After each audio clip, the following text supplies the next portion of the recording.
You are watching the Lakers Land YouTube channel with Seven Mitchell, home of all the news and everything daily for your Lakers. Like, comment, and subscribe to the channel if you're new. So Lakers coach JJ Redick last night probably just embarrassed his own player on national television, and I'm not even going to sugarcoat. What we saw last night with Vando might be his last real moment in a Lakers uniform, man. We about to get into this content because I got a couple things to say about it. Like, comment, and subscribe. Let's get into it.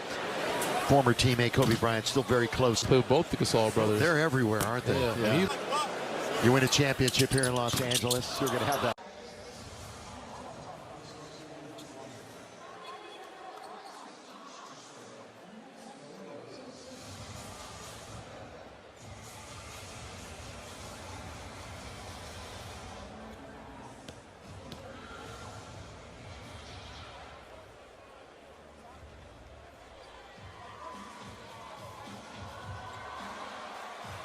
So, like, again, just put it in the context. Vando missed the 3 free throws. Next thing you know, JJ Redick calls a timeout 16 seconds into the second quarter.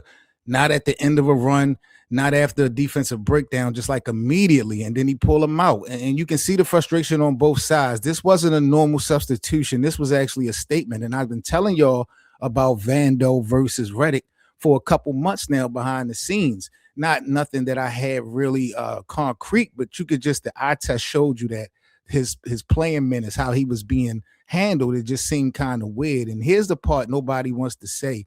Like I said, bro, this felt personal. Because if you actually watch the play, Vando did his job. He set the pin down, he executed the action, and he stayed within the offensive flow. So what and why are we really punishing him? The missed free throws or the fact that he doesn't fit the system anymore? Because let's be real, in today's NBA, if you're not like a non-spacing forward, a lot of teams will live with you on the floor. They'll sag off, they'll clog driving lanes, and it'll shrink the basketball court. That type of stuff kind of kills your half-court offensive efficiency.